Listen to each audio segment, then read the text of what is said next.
and also just other nerdy fucking shit. So at some point, yeah, no, I mean, listen, this is a jump off. We are not pigeonholed into just wrestling, fellas. Yeah, we're multi-dimensional humans.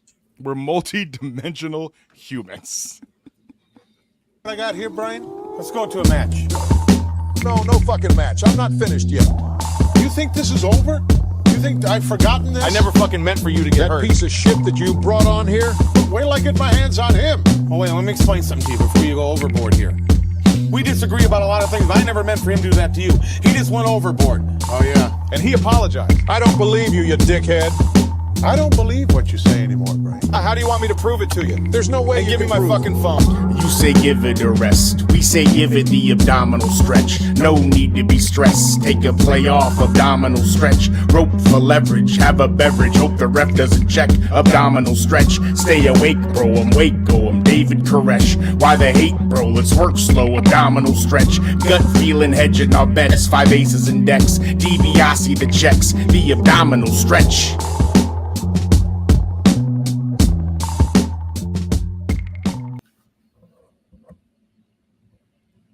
Hello and welcome.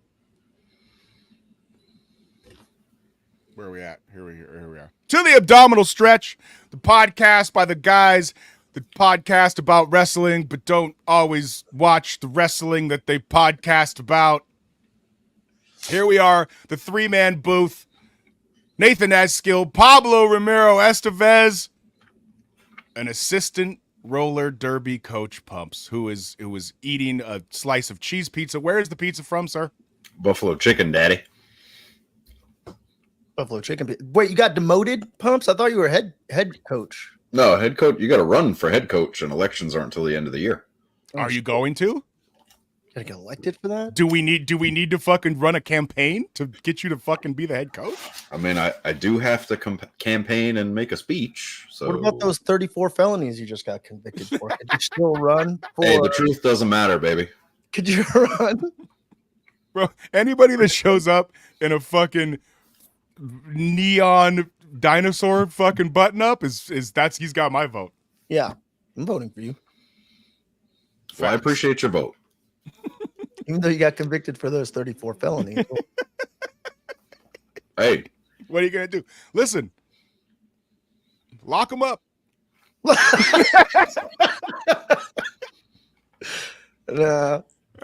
Pablo, my friend, how was your week? Good, man. Fun. A lot of fun, nerdy shit this week. Tell us about it. Got to interview outside of this podcast. I do another podcast. I'm trying to do multiple podcasts. That's what I'm saying. Pump it up. Pump up the jam. Got to talk to writer Jerry Dugan and artist Gary Brown up at Golden Apple Comics. Over for the Deeper Issues Nerdcast, we discussed this like really badass samurai. It's like a samurai gunslinger. It's called Falling in Love on the Path to Hell. And it's about a long title, but I like it. Yeah, it's a spaghetti western and like an exploitation all in. samurai Nate's film. in. I'm in. You don't even need to say anymore. Dude, continue. But the two characters basically die, and then they meet up on this weird island that is like purgatory. It's like the island from Lost. So two separate sides of the world around the same time, a samurai rebellion, Los Angeles in the 1800s, gunslingers. Both die and end up on this island. And then there's also like, I don't know. I'm not going to spoil the whole thing. Really good, though. Jerry Dugan, really great writer. Did a bunch of television and film stuff. In the comic world, he's known for Deadpool. Like him and Brian Posehn wrote like the really good Deadpool stuff. The early Deadpool stuff. No, not even the early Deadpool stuff's not great. No, I'm talking about like the... No, I'll just go fuck myself. No, man, that stuff's shit, actually. I didn't know you had such terrible taste in comics.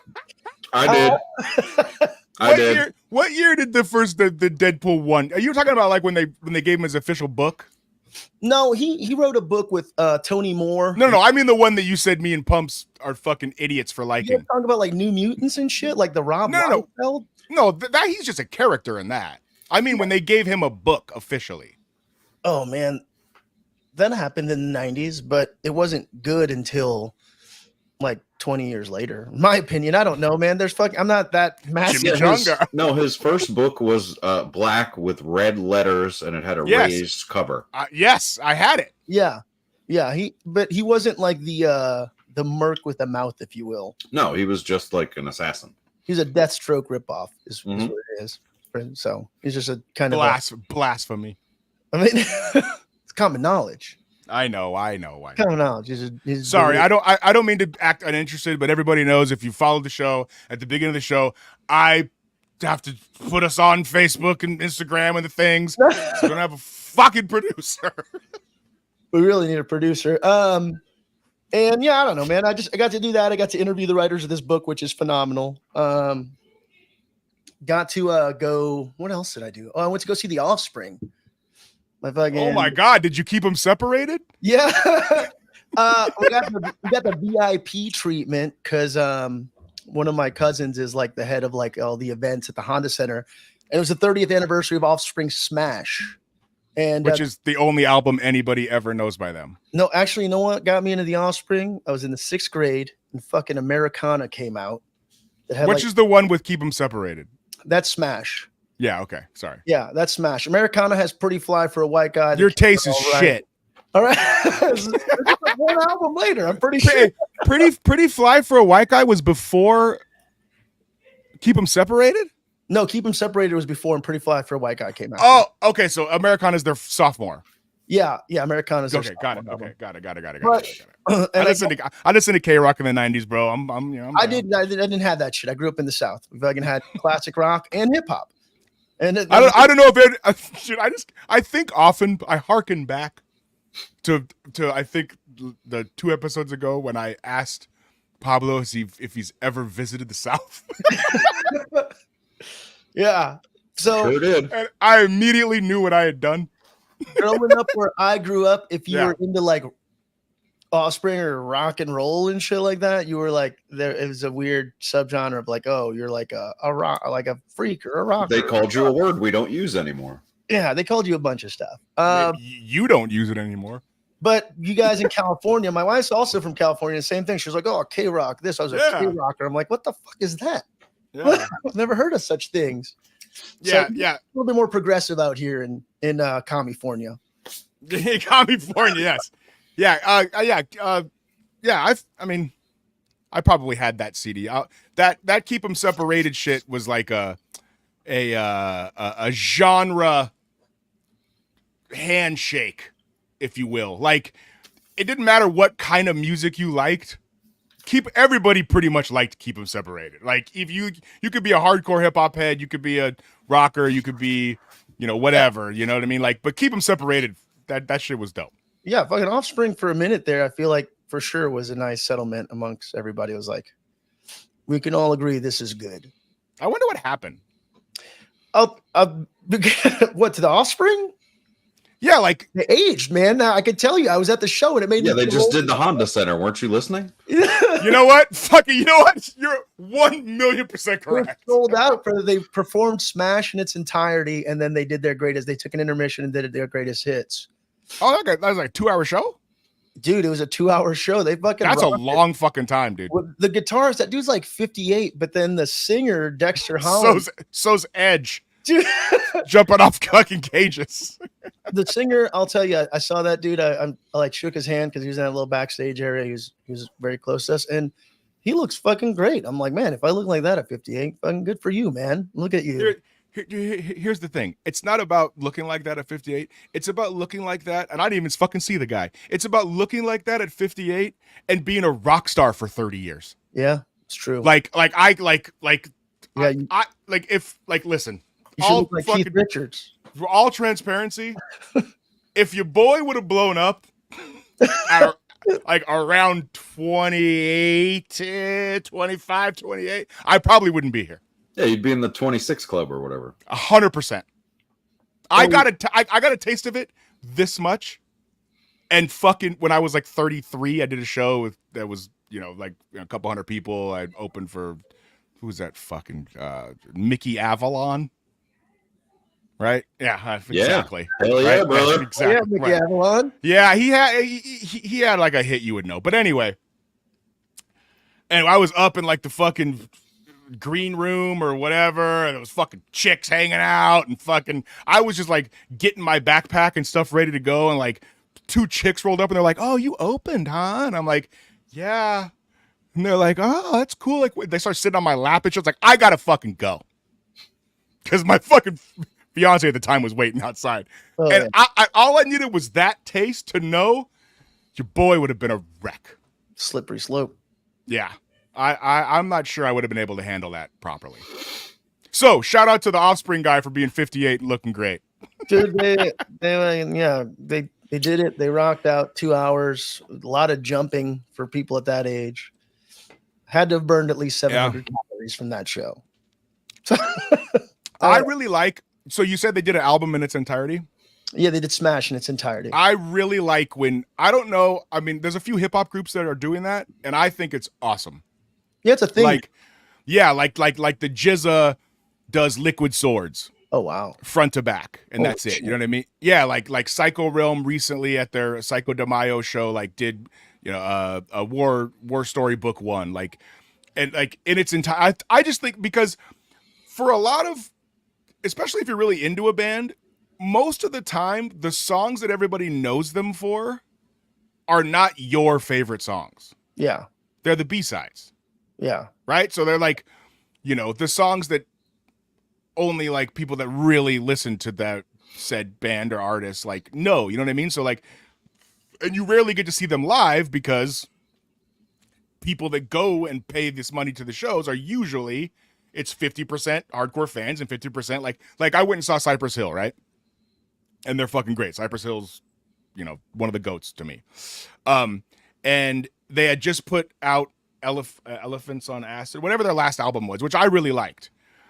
But all the people there wanted to hear fucking Insane in the Brain. They wanted to hear When the Shit Goes Down. They want to hear Dr. Green Thumb. But these dudes just made a whole new album, and they're like, well, guys, like, we want to play you our new shit. Yeah. So what they did was they did one old school track and then one new track. One old school track, one new track. And it was a really great formula. And so if you're not going to do a full album list, I think that's a cool way to keep the crowd engaged, and also as an artist be able to perform your new stuff without 30 minutes of people going, I came here to see fucking, Insane in the Brain, and now they're playing stuff I don't care about, because that kind of kills the show. I mean, that's also hard when you've been in that business for so long. Offspring hasn't released an album in who knows how long. Right. So they were just like solely for the purpose of that too. But I don't know, man. That is hard as an artist. I mean, if you're going on tour, that your hardcore fans are definitely going to want that nostalgia kick or the stuff that they. Of course. I mean, that's what's selling the tickets. Yeah, but I mean, I like that. That is a good formula. I mean, it's the compromise for everybody. Yeah. This is a wrestling podcast, by the way. 13 minutes in. Hey, Pumps, how was your week? I'm still mad at you. Dude, I got to tell you, I posted that clip on my TikTok, and you got quite the round of comments that later on in the show. Oh my God! Are you gonna show them? Yeah, I don't know if I can show them. They're on my phone. No, you screenshot it and then just put it on here, right? Yes, I want it. I want it. We will upload that later. So yeah, I feel like that rage bait worked. That was listen. We got 40. We clocked it at 46 views. Second highest rated episode. Second highest episode ever, and the only reason the first episode was that high was because we were just coming back and people probably clicked and fucking bailed. But yes, so listen. Keep fucking hanging out. Where's Johnny California? I'm a little upset Johnny California's not here. Just text him. You don't have his number yet? Hey. I don't even know who that is, I don't think. I bet you probably do. Or I do. I know who he is. I know. Okay, yeah. You told me who he was, I think, right? Yeah. Okay, Johnny, cool. Yes. So then I do. Yes. Okay. Yeah, I know who he is. Johnny Elmo friggin' used to hang out at the comic shops and, do his thing. And also sell cocaine to fucking Raven at the fucking romper room or whatever the fuck he said. It was Gangrel at the Viper room. Gangrel. Pumps, how is it being married? Everybody asked me that, so now I just start saying terrible. I hate it. It's the worst mistake I ever made with my life. But no, it's just this. It's basically the same. Yeah, no, it's. Yeah. I mean, it's fantastic. You get a good one, you hold on to them. Right on. I like that. Wow. My week. Thanks for asking. Nah.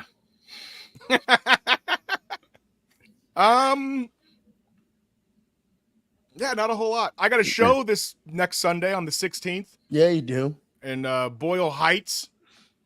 I got a little quick 15-minute set with the Bermuda. Shout out to those guys. Is Logan Paul coming to see you?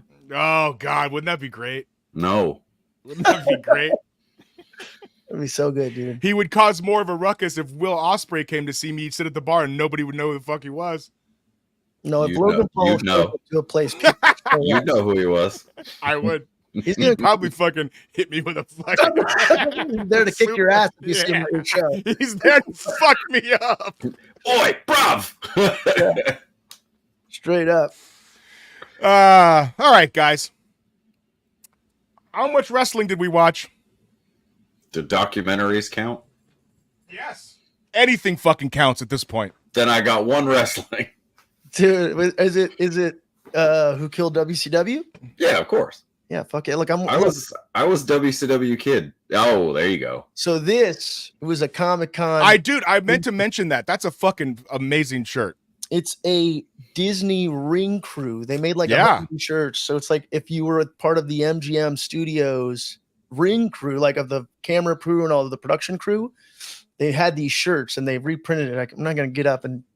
All right. Oh, I was going to say, is that an original or is that a repro? Oh, it was. They made about 100 of them for Comic-Con like 5-6 years ago. That's awesome. But let's see if I do a little twirl for Daddy. Yeah, shake that ass. Oh, that's cool. Oh, that's great, dude. That's a great shirt. Got a little Mickey Mouse on the back, and that's a great shirt. It's also a deep cut. Like that would be like if I saw that in public, I'd give you a fucking. I've explained some people I'd give you a salute. Are you giving you a little too sweet? A million %. I usually anytime I see a wrestling shirt in public, I give one. Yeah, you have to. You have to. People have asked me, and they're like, "That's a cool shirt. What is that?" And I explain it to them, and then just fucking just stare at me like a deer in the headlights. Like, I'm like, "Oh, it's a WCW from when they filmed at MGM Studio." Dude, you just have to start with, "Do you know what WCW is?" And when they say no, it's just forget it. Don't worry about it. Don't worry about it. You wouldn't understand. But also, how deeply do you know about WCW? Right, exactly what I'm saying. Listen, most people that are our age that are fans are going to know that, you know, they did the spinning ring at MG. I mean, maybe not. I don't know. It's like when I wear that "I'm Sean, you're Marty" shirt, and people go, "Who's Marty?" You wouldn't get it. Okay, so Pumps watched a documentary. I did. It's a good one. Pablo, what did you watch? I watched Raw. I watched parts of AEW. Okay. I think I watched Smackdown. With the AJ Styles fake retirement? I didn't get to that. So I watched some of Smackdown then. But then I did think about that on social media, and I'm like, clearly I missed a lot of stuff because it's just on in the background. This is why our show's the best, because you know we're just gonna and listen. Most like let's be honest, most wrestling fans watch it like we watch it. If you've got like things happening, this is the real fan. Like if you're coaching a roller derby team or something. Exactly. No, you watch less than most people. You don't count.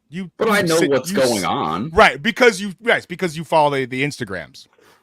If I was Tony Khan, I'd be listening to our show every week. So would I. We'll talk about him. We're giving you freaking this is the fan perspective. Yes. All right. You too, Triple H. Although Pumps talked all that shit on you. Oh, Paul's never coming on. Pumps ruined that for us a long time ago. No, I didn't. He just doesn't want to open the checkbook, and that's not my fault. Pumps wants to sell him his crutches. Come get him. Okay. Let's start with SmackDown. We'll just go in chronological order. Is Pump's gonna end up on like that WWE A&E treasure hunter show? That's what we're trying to do. That Yes. show is so bogus. It's Oh, that shit it's super fake. But I mean, like, whatever, you still would get a call in there. What do you mean it's super fake? it is. Yeah. Oh, that's They set all that up ahead of time. yeah. Well, of course, because they have to do a TV show. But are you saying those people don't own those things? No, I'm saying they work out a deal beforehand. Of course they do. Yeah, it's a work, brother. But That's television. I understand that, but they also like know what they want. They know who to go to find it. It's not like You're explaining a television show. you're right. It's predetermined. No, what I'm saying is listen. This I'm not trying to be a dick, even though I'm being a dick. No, I can. It's fine. I can take it. No. It's like Storage Wars. Rent stuff From you guys. from me. So fuck them if they're watching. Yeah. They've like came and they like wanted all this like African artifacts and shit, right? And they had one of my salespeople like researching it and giving them all this information and shit, and then they put it in a storage unit and pretend that it's like, oh shit, look what's in here. That's fake to me. The fact that they contact these people and know the deals prior to, like, what I thought you meant when you said it's fake, that like these people don't have these things and they give them to them and make them pretend like they did, is what I'm saying. Oh no, the only Okay. No, the only one that I know they got boned on was the Iron Sheik boot. That wasn't the actual boot from that match or whatever. Dun dun Gotcha. dun. I kind of like that. I think that show's kind of cool. Okay, we'll go in chronological order. So we'll start with a little bit of Smack Dizzle. Yeah, 'cause we were on Thursday, right? What? Yeah, we went Thursday. So we'll always talk about the SmackDown from prior. Okay. Format here. Yeah. We'll see. Listen, if we get fucking 12 views this week, then Thursday's not the day. I don't know what to tell you. I mean, Depends on how much you piss me off. Yeah. Okay, so let's get the results here on SmackDown. Nia Jax had a Queen of the Ring coronation. Good for her. Yeah, she's doing her thing. I like it. She's in the bloodline. She's not in the bloodline. She should be in the bloodline. She's literally in the bloodline. I know. I think she should too, but I don't think they want to go that route. I think we talked about this a long time ago, right, Pumps? Like that yeah. Well, they're fucking. Tommaso Ciampa and Austin Theory had a decent match. They're moving that little tag storyline along. Dude, I'm not sold on DIY. Still, like, I don't know. I know that. I just enough of them. I think. Sorry. On the main roster, I don't think either one of them can get over as a single. They tried. I don't think they're going to get over as a tag team. I think they're just going to be workhorse journeymen until they get released and end up at AEW. And then end up in AEW wrestling FTR in the greatest tag team match of all time. Yeah, probably. That's the thing is that they kind of blew their load. Remember, Pumps? We saw Ciampa and Gargano in like what was their was it their third? Yeah, something like that. I mean, they fucking tore the house down. Yeah. Like, so, I don't know. Yeah, that was the main. Yeah. Yeah. I think, that's when I was yelling at children, I think. No, that was the next day. Oh, okay. Yeah, so, they're moving that along. It is what it is. Andrade beats Apollo Crews. I don't know why Apollo Crews is still collecting a paycheck from the WWE. Dude, Apollo Crews has now been around for what? 7-8 years, dude? Since Black and Gold NXT. Yeah. How long was the Brooklyn Brawler employed for? Okay. Still is. No, they got rid of him. Oh, man. Shout out to Steve Lombardi. Ah, damn it. I was going to say, you beat me to it, bro. Yeah, listen, Apollo Crews needs a change of scenery. He can go, dude. He can. He just needs. I liked the Nigerian African gimmick? I fucking Yeah, hate you did. that so much. I hate it. You didn't like it? No, because it just happened like the next week. I know. I loved it. Me. I loved it. All of a sudden, I was a Nigerian prince, and I was all in, dude. Yeah. Ask Pumps. I tried to put together the new Nation of Domination for so long.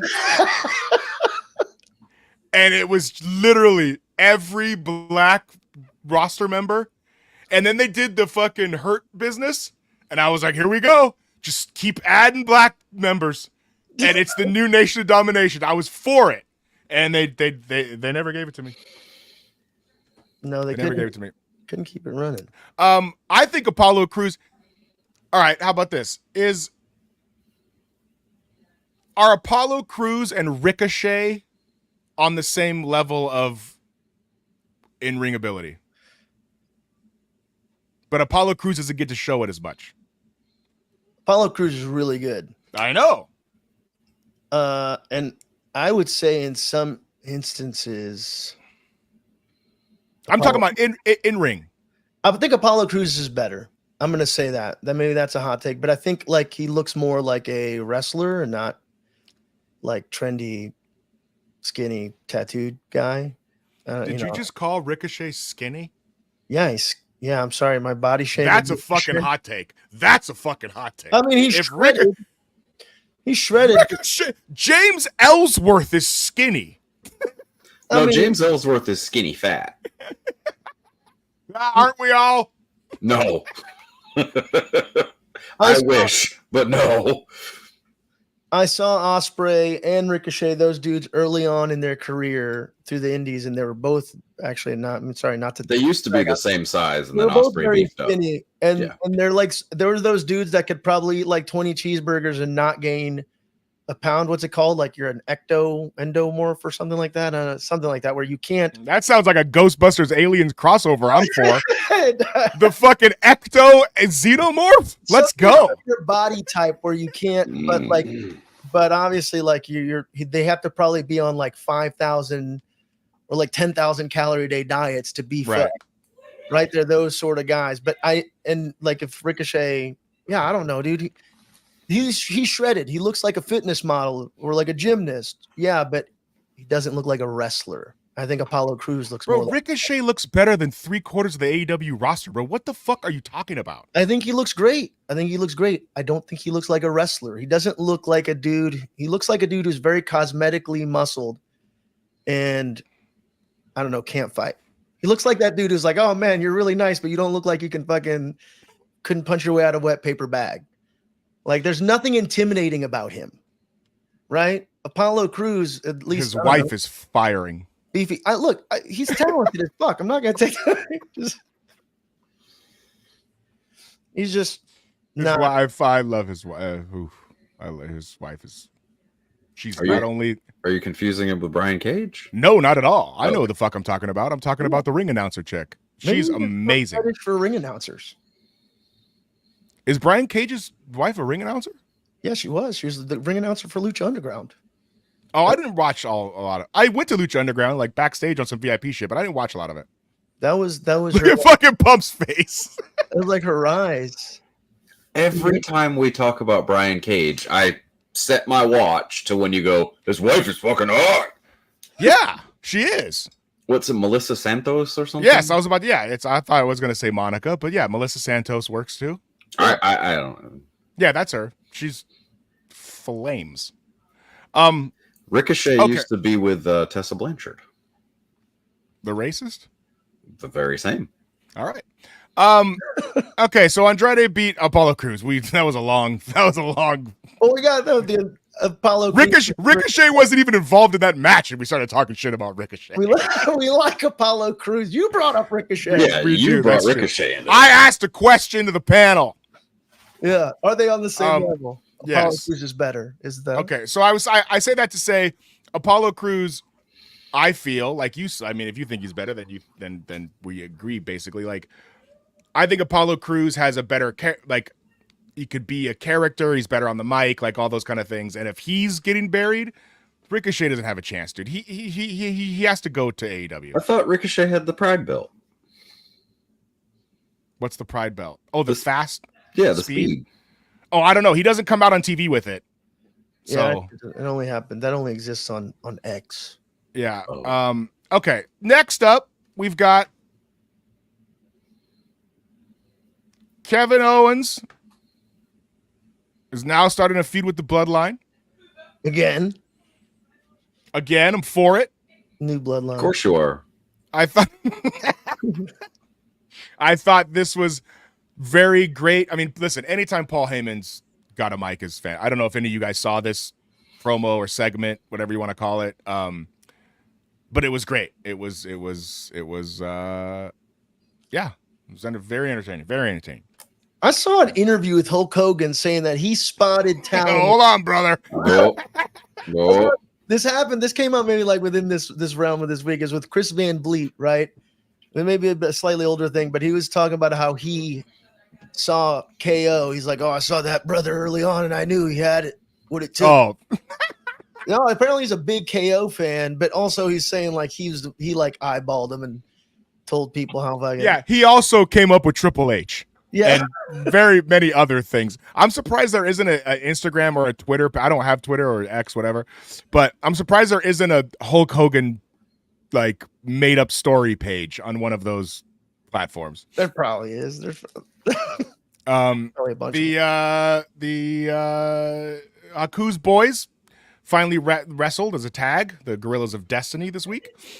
Or should I say last Friday, whatever. What did they call them?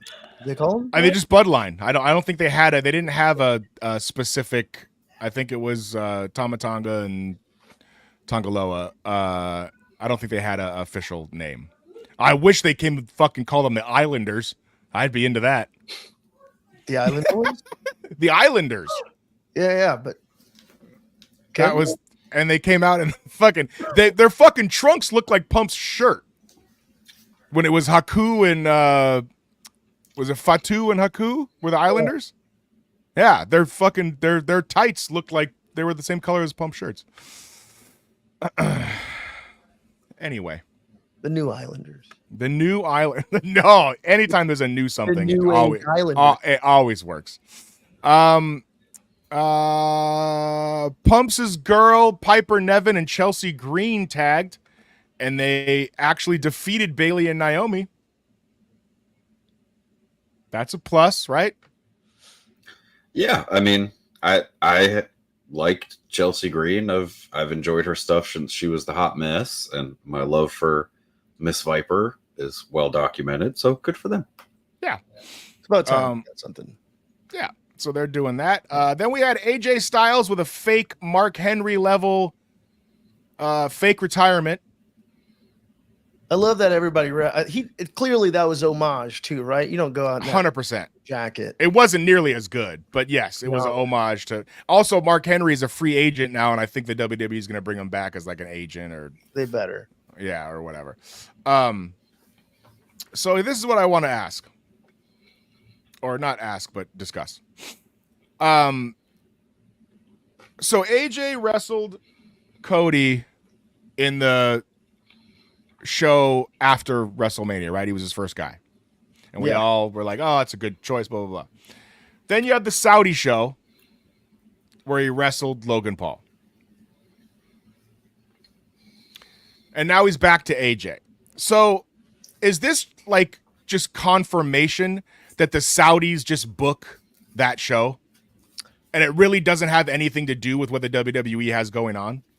Because the fact that they went back to AJ makes me feel like, okay, well, they were going to do a 2 or 3 month angle with these two, but the Saudis were like, we're giving you $50 million. We want fucking Logan Paul and fucking Cody Rhodes, right? Yeah. Yeah. Right, that's the case, correct? I think they have more influence. I think those shows are definitely catered more to the fan that's just showing up at that. They know what to give them. It's not that Mohammad bin Salman is calling him on the phone. Oh shit! And saying that his full name. Fucking drop the man's government name here. Is that real? Is that really his name? What, MBS? Yeah, the Saudi prince. Bro, I thought you just said Mohammed Vince Oman. No, Ben Salman. Oh, fuck, bro. Mohammad Vince McMahon. Sorry, I thought his fucking name was Mohammad Vince McMahon. Holy shit. Just Vince McMahon in like a traditional like. I mean, I can't top that, so. We have to find. I legit thought that was what you said.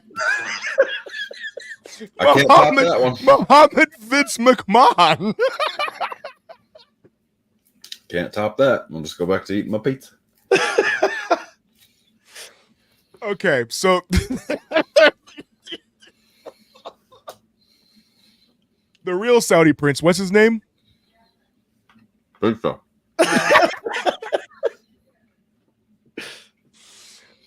Yes, I think the Saudi prince basically kind of says, listen, these are the dudes that I want. I would also like if these guys wrestled. Yeah. Make it happen. Right? And then the E does it because they have an incredible fucking payment plan from them. And then they just kind of don't do any really important title changes, or if they do, it's like some secondary shit, a tag belt, an IC belt, whatever, you know what I mean? Right? Didn't Rollins and the Fiend happen in Saudi? No, wasn't that Hell in I a don't Cell? remember. That's Hell in a... Was it? I don't remember. Yeah. All right.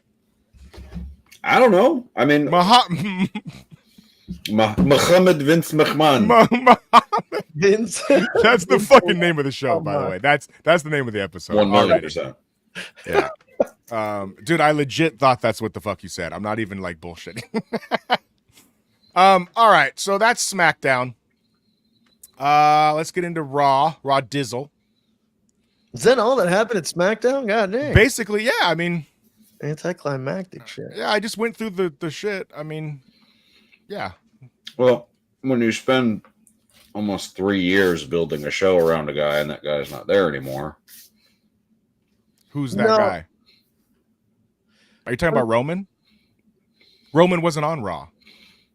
There's a WrestleMania hangover, is what it is. Smackdown.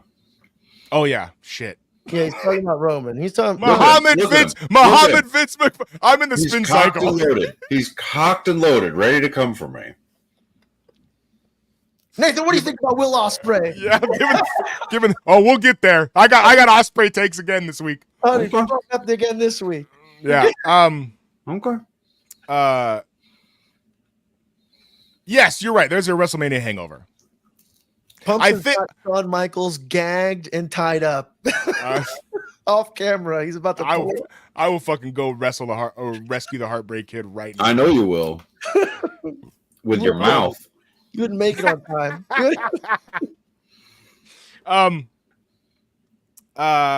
Yes, I think having the Saudi show right after the backlash is not a great placement.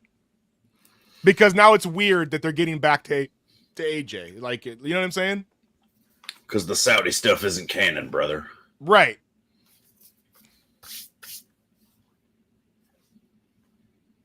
I don't know. Pablo looked disgusted. I was waiting for him to say something. Oh no, I was looking at something that happened with my camera. All right, oh, okay.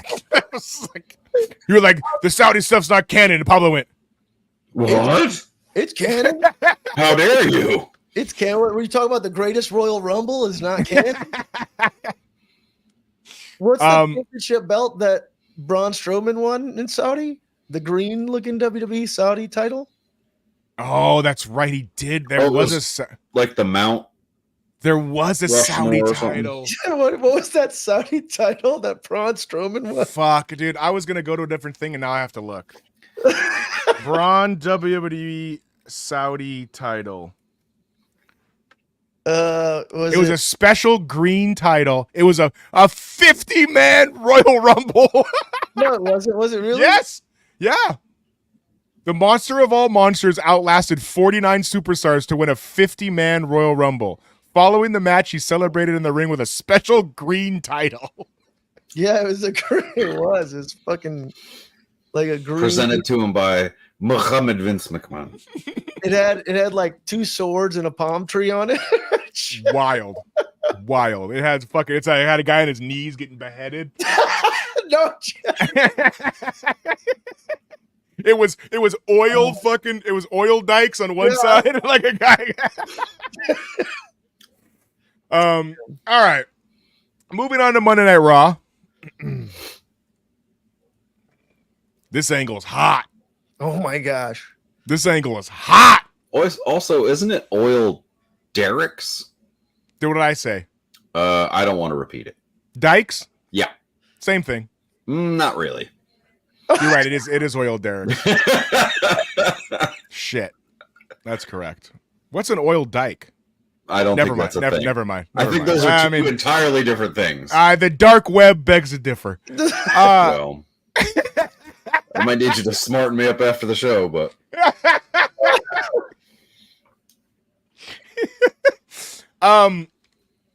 this angle's heating up. Yeah. I like it for a multitude of reasons. Oh, give me them, please. I'm dying to know. Are you not a fan of this, Pumps? I don't care. He doesn't watch it. If I cared, I would. I don't care who Dominic Mysterio's kissing. No, this is what we should care about. Mike bites. It has a fucking ear on the cover like that, huh?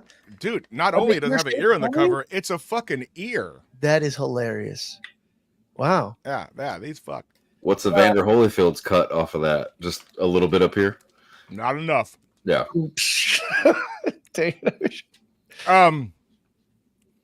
Dominic is hurt, can't wrestle.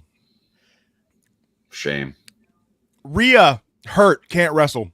That actually is a shame. Is a shame. It keeps them, this angle keeps them both on television, and I know this is shocking to you, Pumps, the storyline continuing. Wow.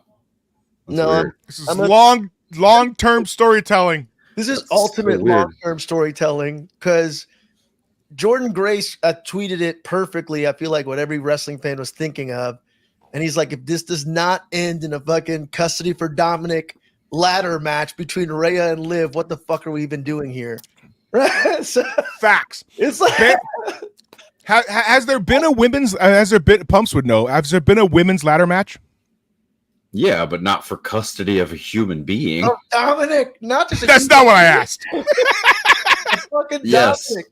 They believe it or not, Nate, they do a women's Money in the Bank most years. Oh shit, that's fucking. Yeah, I know you always fast forward through those, but Nate always goes out to a bathroom break or maybe has a smoke.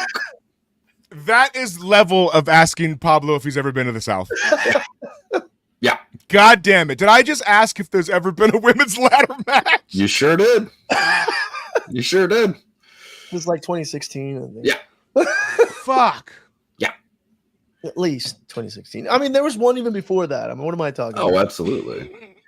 But I mean, there's at least one a year. I can fucking guarantee you that. The only time there wasn't technically was Money on the Roof. That ended in a ladder match because they still had to. There was a ladder involved. Oh, that's right, because it was on the roof. Duh. Yes. Yeah. Eventually, they got to a ladder. Eventually, they did get to a ladder. Just the ring was on the roof. Right. The ring with the ladder. I love that Money in the Bank. By the way, it's one of my favorites. I don't care what anybody said. Money on the Roof was. That was COVID, right? Yep. Yes. Yeah. Yeah. This is great. Oh, it's fantastic. It's my favorite. Great. My favorite angle going. Listen, I'm gonna tell you, fuck off.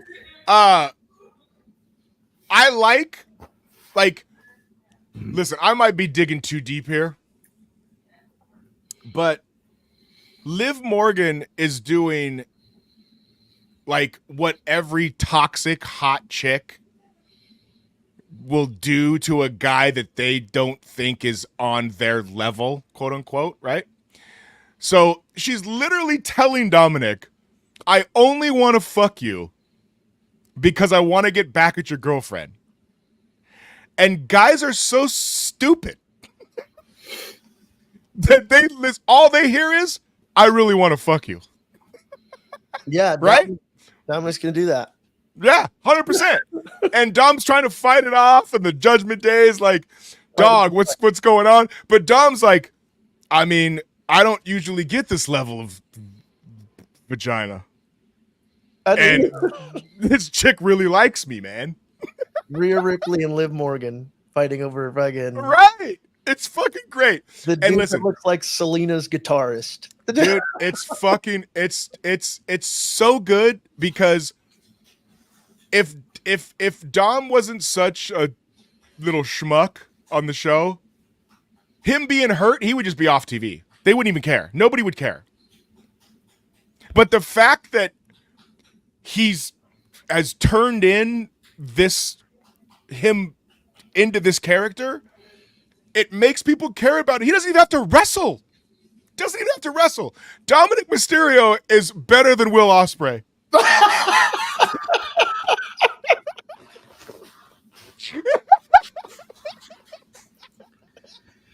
The fact that you probably believe that, I don't believe that, tells me all I need to know.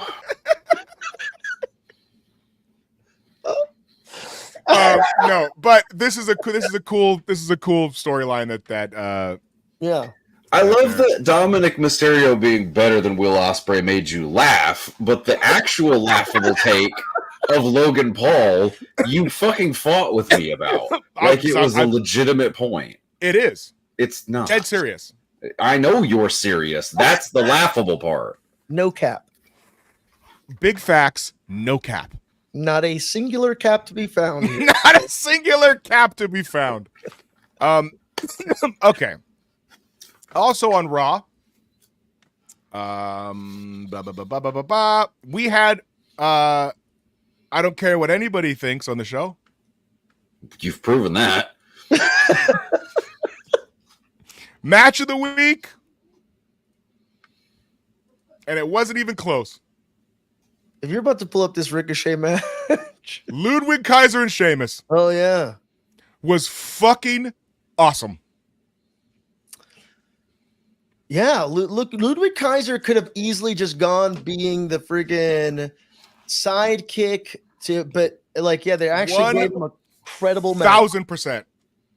These guys fucking worked their ass off. Yeah, they did. It was hard hitting. Pumps, you would have liked it if you watched.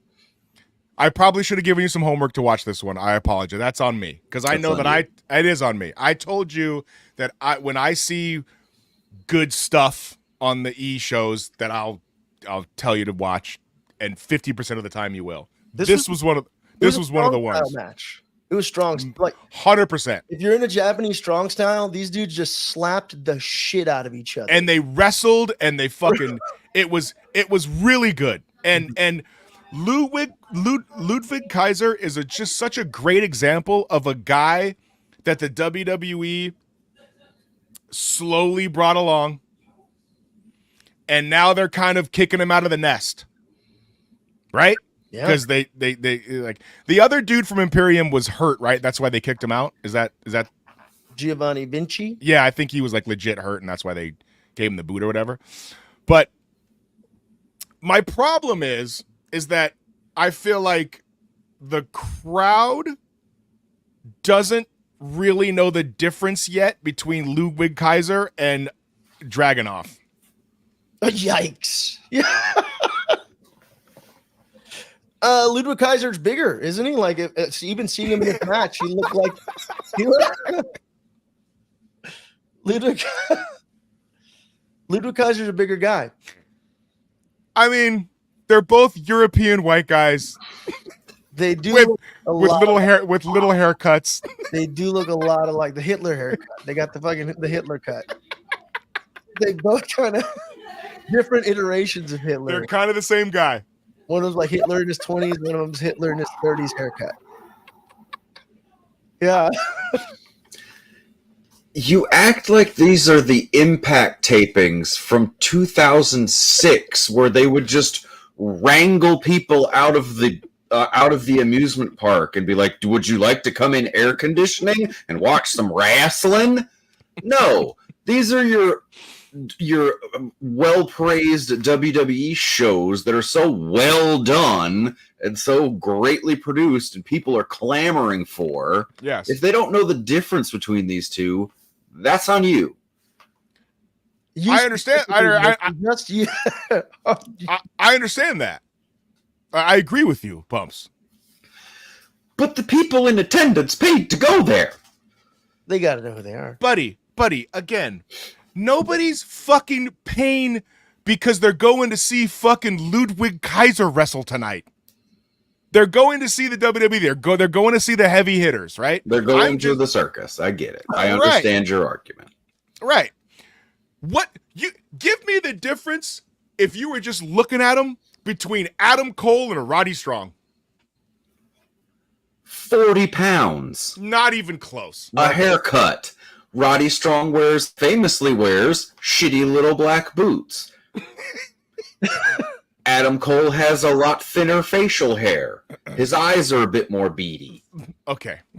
The hair on top of his head is thin. Fucking settle down, guess who? Okay? You asked. I'm just saying, in body-wise, they're kind of the same guy. Not even a little bit. Not Adam Cole and Roddy Strong, but because Adam Cole has the body of an 8-year-old. Roddy Strong at least looks like a grown-up man. But I would say, I'm sorry, Pumps. Like who's it? Who's Matt Taven's tag partner? Mike Bennett. Oh, yes. Don't you? Oh, you're gonna disrespect fucking the Kingdom. Pumps is gonna fucking hulk up. Mike Bennett's great. I think he's great. But if you're looking at like a Mike Bennett and a Roddy Strong, like those sort of dudes, I guess. Yeah, the difference would be one's bald. Yeah. Oh, right. So on the W. So it. You know what? Who else? There's somebody else that looks like Roddy Strong out there that I feel like I just saw an Impact. Ludwig Kaiser and Ivan Dragunov, right? That's his name. Ivan. No, that's Rocky 2 or whatever. What's Dragunov's name? Ilya.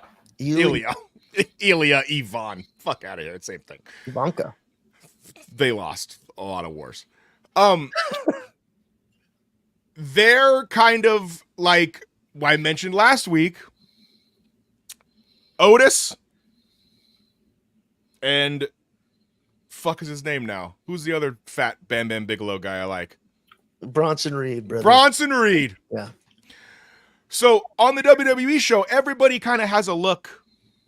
Oh yeah. And I feel like Dragunov and Kaiser kind of have the same look. They're both incredible in the ring. That's 100%.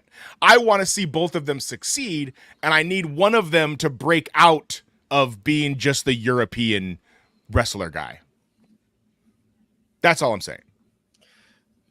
They have different styles. I'll tell you honestly, this was the first match that I think Ludwig Kaiser looked like a dude. It was like a player, like in the 100%. It was, dude. They went like 20 something in. It was a fucking really good match. Yeah, he could have easily just been like what Ricardo Rodriguez. Yes, right.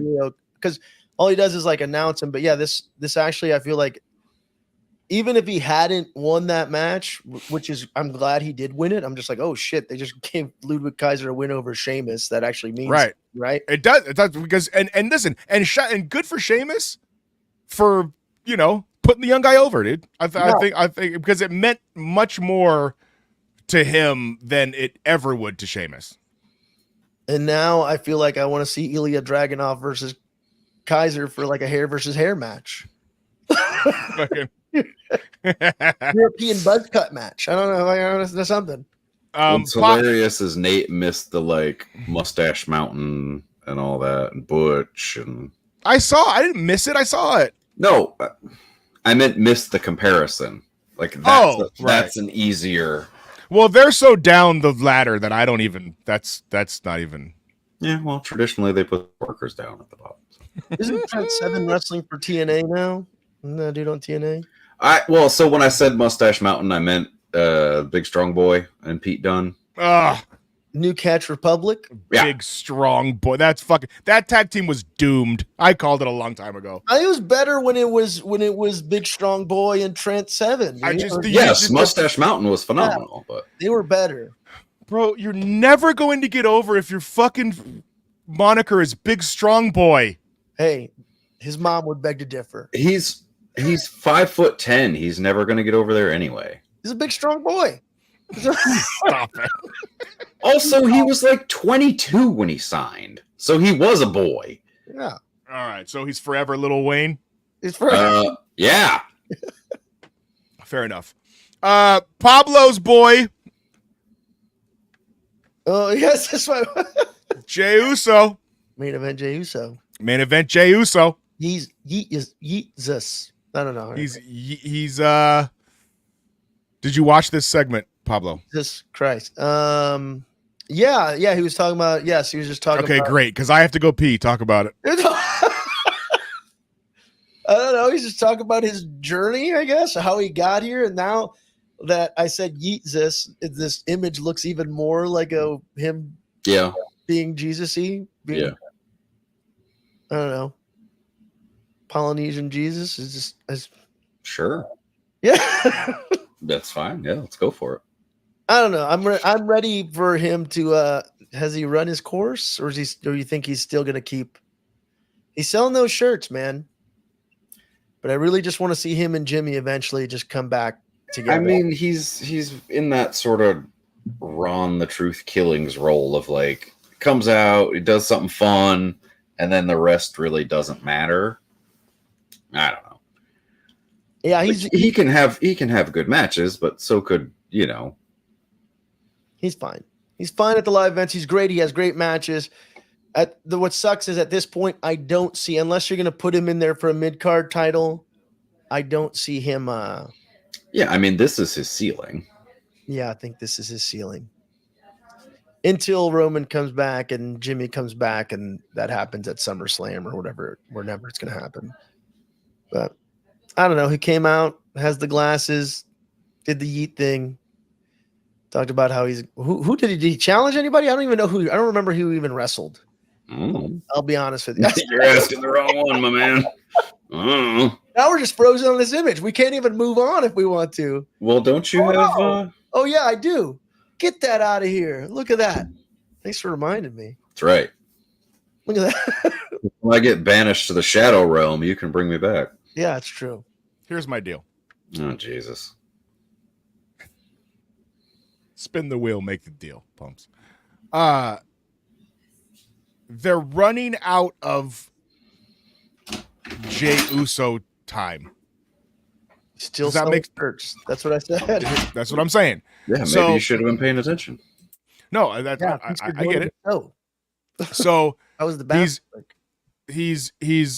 They're not the world championship is a log jam. It's McIntyre, it's Priest, it's Punk, it's Seth when he comes back.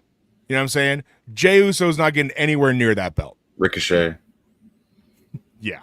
Big strong boy. Big. Yeah. Right. Yeah. Yeah. Mustache Mountain. Right. Johnny Gargano.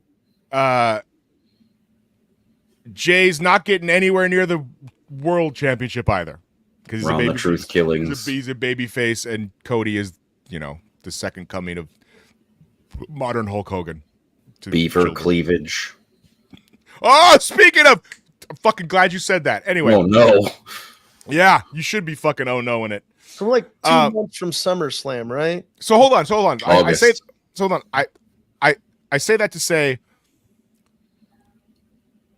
they gotta either put the U.S. belt on him. No, let's give a title to the bloodline. Let's solve the world's problems. He's got to get involved in the IC, or he has to win the Money in the Bank to make him relevant for the next following year. Or he could just be irrelevant as he should be. No, they're gonna reunite him and Jimmy, dude. And that's why I'm wondering how far. Go on, Pablo. Tell me more. How far are we to SummerSlam? Because that is when that story is probably going to start rolling. Once more, WrestleMania hangover. These storylines, they're kind of just like filling us in. This is a little bit kind of like season 2. But bro, Jay coming out saying he's going after the Money in the Bank fucking 3 months before the fucking pay-per-view. No, it's after Clash in the Castle. So it's like 6 weeks away, or like not even. I'm sorry, they did a promo for Money in the Bank, and Nate still forgot there was a women's ladder match. Wait a minute. Money in the Bank 2024. It's in July. Like, I know. So SummerSlam's. There's 2 more pay-per-views before SummerSlam. SummerSlam's always late August. Always. Has there ever been a women's championship match? No. Has a woman wrestled yet? I don't think so. Has a woman wrestled yet? I don't think so. I mean, how would they get to the arena? They can't drive. Wait a minute. You mean to tell me that chicks aren't just valets? Yeah. You can vote now? All right, yeah. So Jey Uso is obviously going to win the Money in the Bank. I think that's obviously. No, I don't think that's obvious. I think he's just coming out and they're just giving him a reason to get people out there and do the hip hop hands. I think it's obvious. Like we're for the big red. Yeah, the things you think are obvious are clearly ridiculous. So who else is it? He's just the first person they announced in that match, so you know it's going to be a banger. Yeah, because he's fucking over, and they're not going to give him any belts. Oh, because his path. If he was at AEW, bro, he'd have the Ring of Honor, no rope, only fucking backdrop belt. He'd have the fucking. First of all, that's the pure title. Jimmy Uso is going to win a singles title when he reunites with Roman and Jimmy. And that's his path. That's his future. He's going to put on some great matches between now and then. But the next major shift for him is that reunion with his brother. It is. Just is. From a storytelling perspective, I don't know. I don't think he. End of Raw, we had the Judgment Day fucking up Drew McIntyre. Still, WWE does not know what the hell to do with Carlito, so they're kind of. I was going to say, why is Carlito there? Because he's trying to get into the Judgment Day. Yeah, he's trying to roll with the Judgment Day. I love it. That's what JD McDonough did. JD's in now. You have to put in work, bro. It's like a fucking late 90s fucking Hispanic Southern Los Angeles gang, dude. Yeah. You gotta put in work, bro. You gotta fucking, you gotta show that you're down. Famously Hispanic Fergal Devitt. Yeah. He speaks Spanish. He does speak a lot of Spanish. Sí, se puede. Yeah, shout out to him because he speaks a lot of Spanish and just it's hilarious. I love the Judgment. The Judgment Day, listen, I think it's corny when they're like, we run Raw because everybody fucking says that they fucking do that. But the long-term storytelling with the Judgment Day. I mean, listen. This angle's going on a year now. I mean, longer. They stuck to their guns. I'm glad they stuck to their guns with it. Me too. Yeah, because it does kind of work. And it's a fucking television show, dude. And it makes calm down, Vince Russo. And it makes you want to fucking watch television. It's not wrestling, bro. It's the WWE is the best hybrid of both that there's been in a long time. The best. All right. There is one more thing I wanted to discuss about WWE before we leave it for the cesspool that is AEW. I sent this to the group thread, I think, and of like classic our group thread. Nobody replied. Surprise, Nathan. I love the fucking leader of the Aryan Nation prison gang, Karrion Kross. The other biker gang on Raw. Yes. I think it's I think it's great. Wait, I responded to this. What are you talking about? Yeah, I said Big E's coming back because you said you want Kofi to turn heel. I said no. Big E was in Mexico with MVP doing stem cell treatment, and I want to see the New Day feud with Next Testament or something? Is that what they're called? Final Testament. Next Testament's a comic. Clive Barker. And I said that sounds like an Action Bronson verse. It does. You know what? Once again, I'm wrong. Hey. Wait, is that a woman in this faction? Are they allowed to be in the ring? Yeah, that's fucking Scarlet Bordeaux. Scarlet Bordeaux. Bordeaux, the Ooh. smoke show. The Scarlet the Smoke Show. Yeah. Yeah, so there, dude, you're right. There are a lot of American History X-ish vibes coming off. Dude, and I think Karrion Kross, with what he's being given, and obviously they want him to succeed because they brought the fucking Authors of Pain back. They put him with I want him to succeed. Who's they? Put the clip up. Put the clip up of when he debuted in the friggin' Gladiator outfit. Put that up. Tell me they wanted him Vince to succeed. McMahon. Pumps, how many times do we have to say this, dude? Said the name. I said, yeah, boy. Fucking goddamn it. I love you, buddy. The Paul Levesque era. Yeah, you know what? You don't get to snap your fingers and erase your history. Sorry. No, I mean, you kind of do. Nothing fucking terrible happened to assassinate Karrion Kross's character. He just came out with a stupid outfit one that still kind of matched his aesthetic. He lost a match, right? And then we never saw him again until he came back and hasn't done anything. Yes, and this fucking Sons of Anarchy, fucking Aryan Brotherhood, blood in, blood out, fucking, you know, I love it. I think it's fucking great. I also like, hey, Shay, my boy Shay's on. I really hope, okay, now Pumps, this is going to surprise you. This is going to really shock you here. Oh, boy. Okay? This is going to shock you. Don't be shocked, Pumps. I hope that Woods turns, joins the Final Testament, and then pulls up in a 1960s Black Panther outfit. And forms the new Nation of Domination. Don't know. He's got the fucking beret. He's going to have the fucking leather jacket. And it's going to be all of these stereotypical prison race gangs are all together in one. Like how they really work in prison. Okay? So you've got the Authors of Pain, which, you know, I know they're Middle Eastern, but we'll just call them Hispanic. Getting a phone call over here. You've got, is it fucking Triple H? Don't leave me. Please don't leave me with this. Please don't leave me with this. Hello?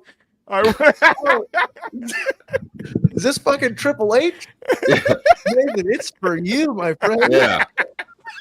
It's 1994 calling. Fuck yeah. He's in. That's what I want. Yeah.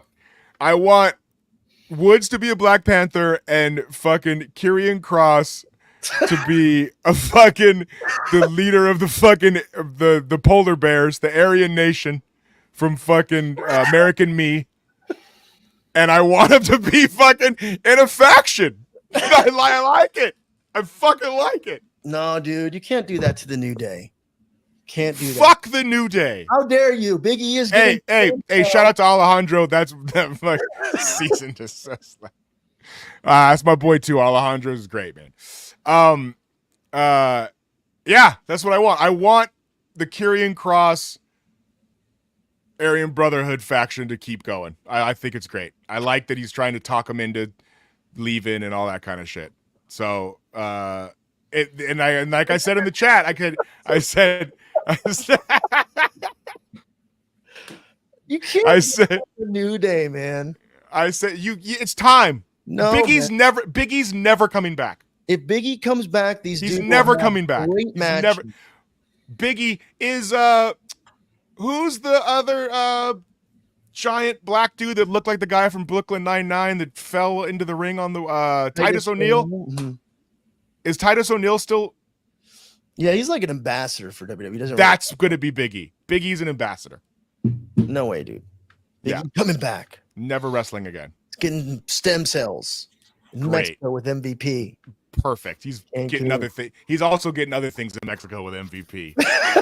And Johnny California sells it. Okay, let's move on to AEW, guys, shall we? Let's go. A rousing round of applause. Okay.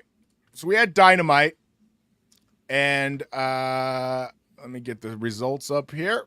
Did anybody watch this? Yeah, I did. I watched a portion of it. Okay. Yeah, I mean Pumps the have- opening. Pumps, have you seen any clips from this? Yeah, Dev. The opening. Sure. Yeah, that's there you go.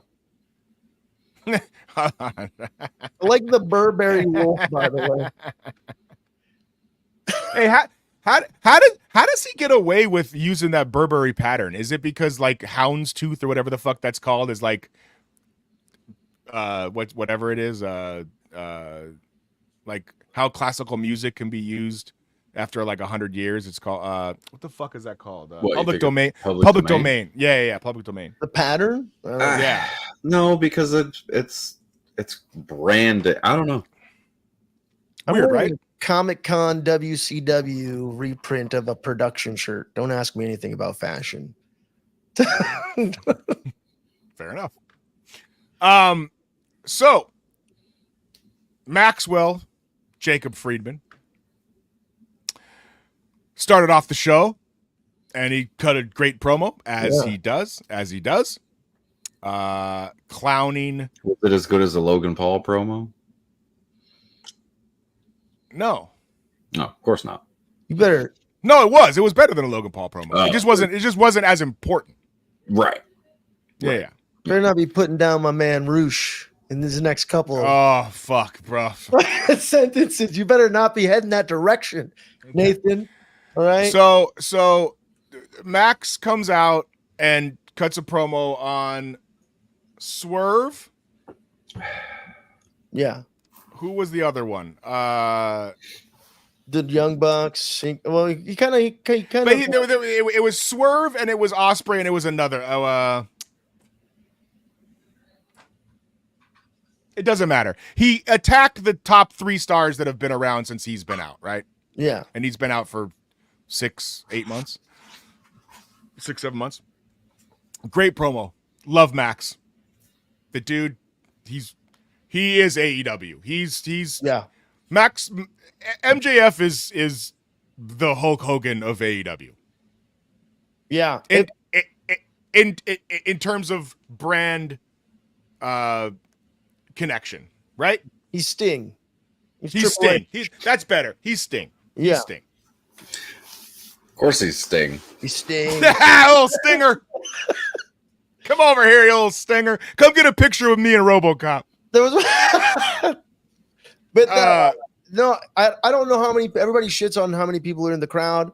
That dude could have come out to 300 people, and that crowd sounded like it was 20,000 losing their He's over. minds over him. Yeah, He's listen. so, yeah. Here, They need I've said this, but I said this before. This is my issue with AEW shows: is everybody's over, Not like MJF is over. right? But you're correct.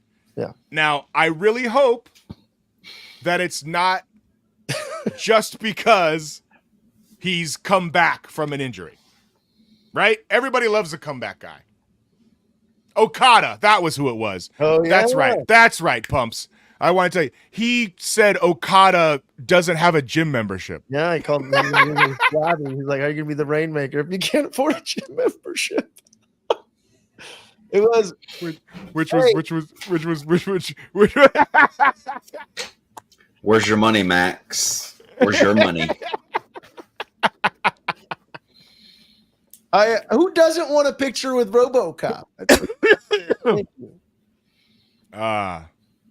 I hung out with the Ed Give me 209. RoboCop, right? Get I hung out with Ed 209 in 1991. My mom did RoboCop 2. Whoa. Yeah, we went to school. I went to school in Houston, Texas for 3 months while she did that movie. That's where all my exes live. Anyway, that was fucking really good, Pablo.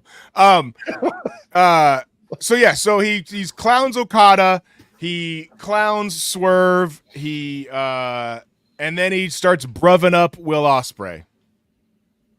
That was RoboCop 3, Shay. No, it wasn't. That was 2. No, that was 2. That was 2. Nuke.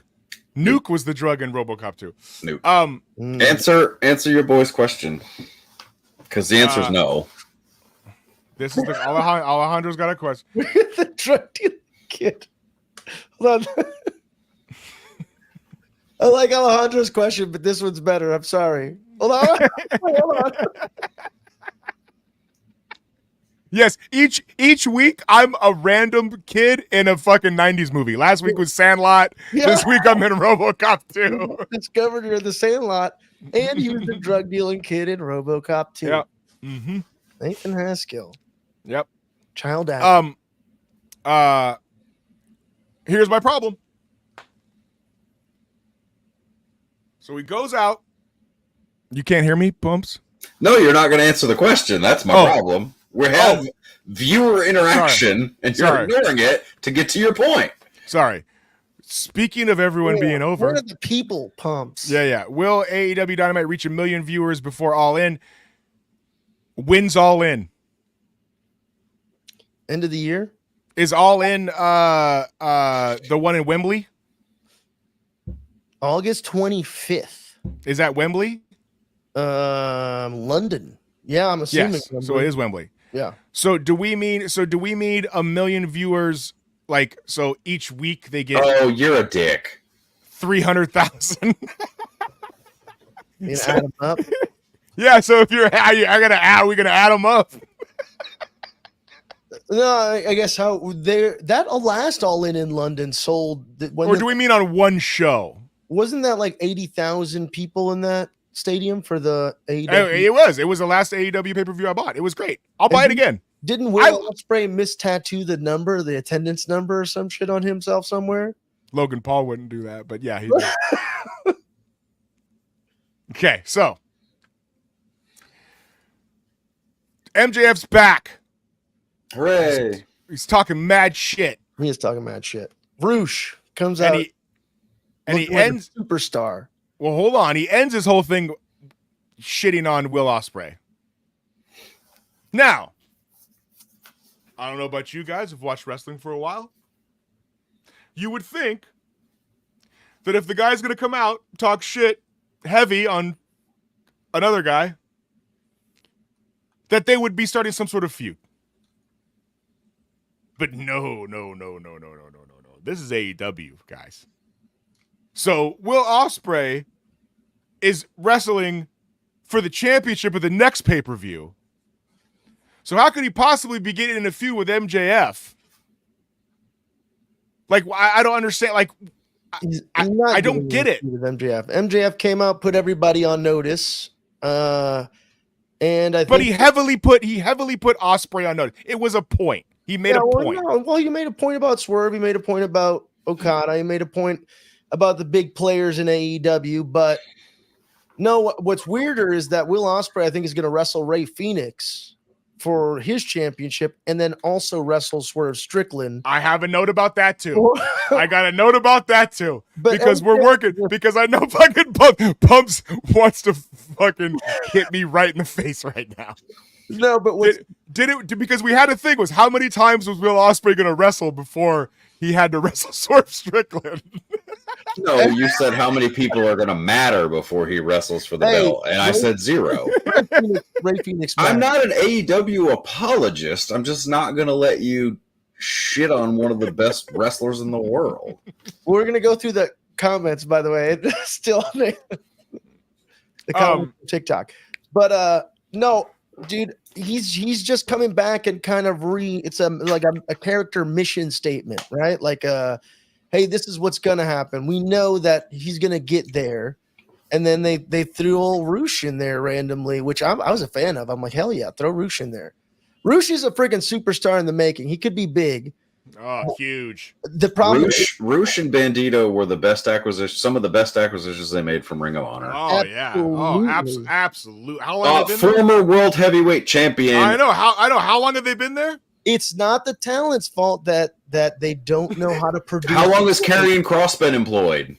Yeah, look, Not You long want to enough. book him in prison stables. We just talked But about. I'm not I'm not calling Karrion Kross one of the best acquisitions that the fucking company's ever had. Bandito and Roosh 100% are. Can they speak English?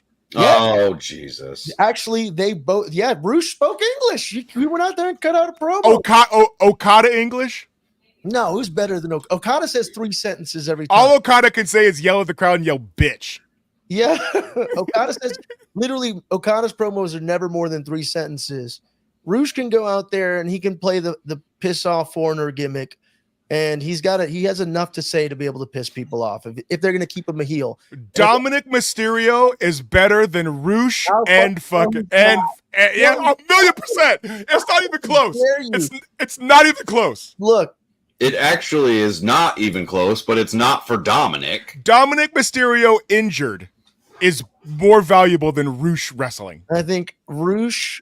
No way, dude. It's not Roosh's fault that they are not displaying his talents or producing their television show well enough to display. What's Roosh's biggest talent? He can wrestle, right? He can go in the ring. Yeah, he's freaking. So they are displaying that. He's a No, second they're not. generation wrestler. No, they're not giving you. They're not giving you enough to invest into him and into his character or Bandito. After like 2 consecutive years on television, then you can make that argument. Roosh is on TV once a month, maybe.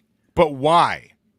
Because Tony Khan doesn't know what the fuck he's doing. Yeah. So Is he going? Tony Khan and the Saudi Prince are one and the same. Is he going?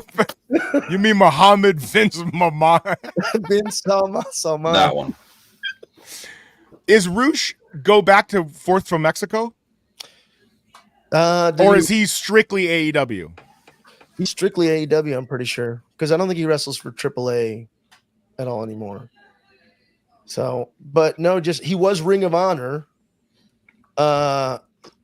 That's also Roosh is also Dragon Lee's brother. I was hoping Roosh was going to go to WWE. I'll be honest with you. I mean, we all are. We hope everybody that's worth something. Roosh and Bandito, but WWE's not doing anything with luchadors either because they have Dragon Lee. They have his brother. They're not. The luchadors are not the place in WWE unless you can speak English. Dragon Lee can speak English, like perfectly. Says the man who was just praising the Nigerian Prince gimmick. It was in English. Yeah. It was like a bad. If you're gonna come here, speak the language. I am Apollo Crews. T'Challa. Yes, man, it was T'Challa. Come on, man, that shit was fucking dope. No, it's 2-0. It was 2 overnight. He needed to go away for a while and fucking change his fucking hair or something or his look. I agree. So the first match in Dynamite after MJF kicked off the show was, again, I don't understand these. It's a 4-way international eliminator contender match. The title Will Ospreay's wearing. Yes, and it's Orange Cassidy, Kyle O'Reilly, Jay Lethal, good to see him back, and Ray Phoenix. No, not good to see him back. I was like, why are y'all wasting fucking TV time on You don't like Jay Lethal? fucking bum ass Jay Lethal, man? Jay Lethal is not a bum. You shut your mouth. He's the fucking Jeff Jarrett of this generation. Can get other people over, just never going to get himself over. You had one gimmick and it was imitating Macho Man. That was the best thing you had. He's a great wrestler, but just be a producer already. Get him off my fucking TV. Give TV time to Roosh or other fucking people that deserve it.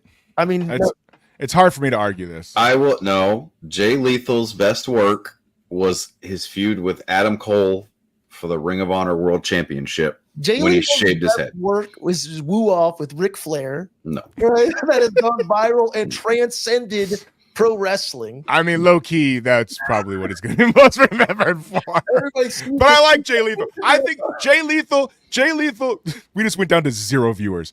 Jay Lethal. Can you blame him? Jay Lethal should have gone to the WWE 5 years ago. Fuck no, dude. No, he shouldn't have. And joined the new Nation of Domination with Apollo Crews. So perfectly paired with Jeff Jarrett and Sanjay Dutt that it's not even funny. And Satnam Singh. Yeah. Oh, fucking disaster. And yeah. All right, we're creeping up on midnight. Let's wrap this. Okay, Come on. you're right. You know what? You're right. I'm sorry. I forget. I'm sorry. Folks. What else happened in AEW? Ray Phoenix won that match, by the way. Yeah, So Ray Phoenix wins, and he's gonna wrestle fucking Will Ospreay, who has a world title match in a month, and it makes no fucking sense. It's gonna be a banger, though. It'll be a phenomenal match. Yeah, it's gonna be Great.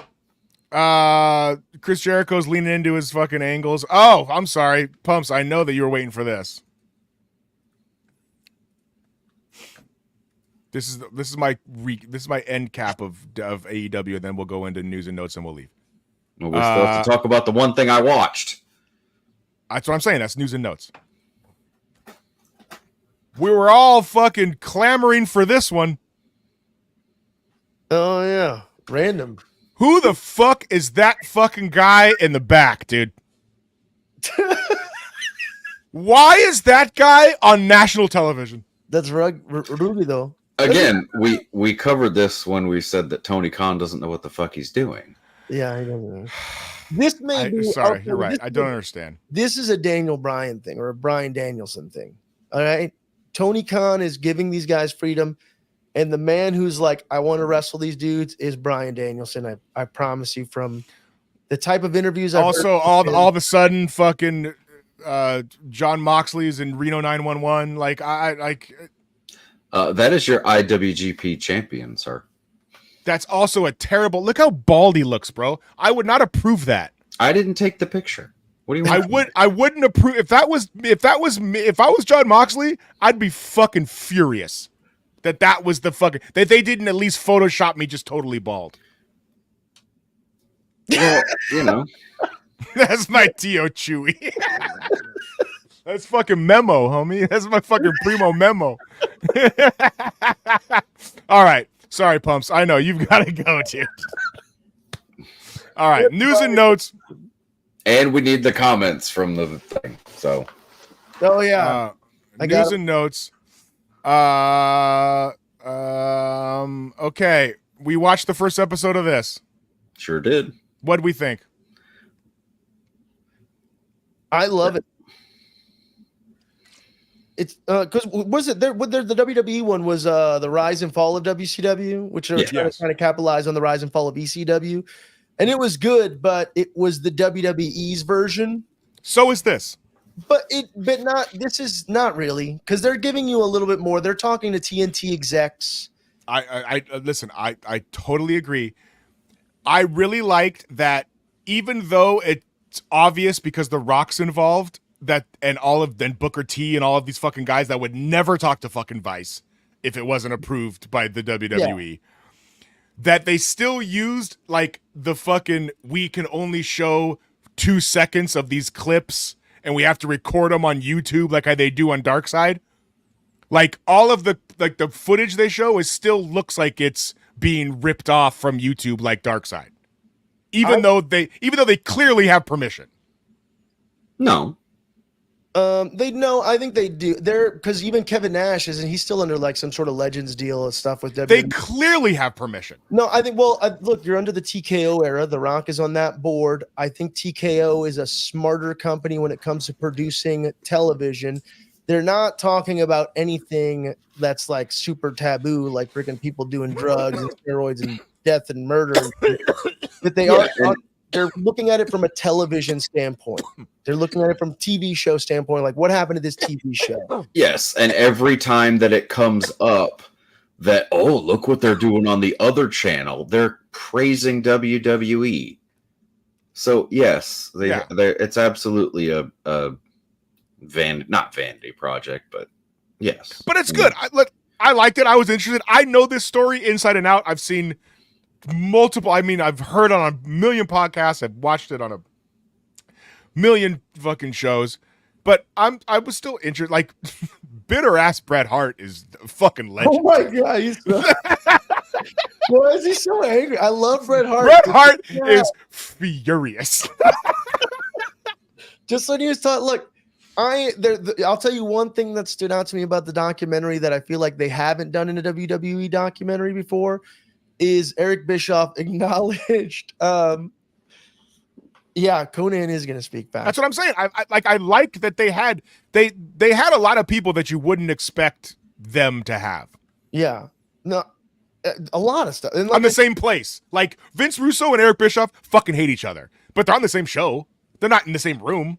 But you know what I mean? I think it's cool that because the WWE had a hand in it, they were able to get, you know, bitch ass Goldberg and shit. Bitch ass Goldberg.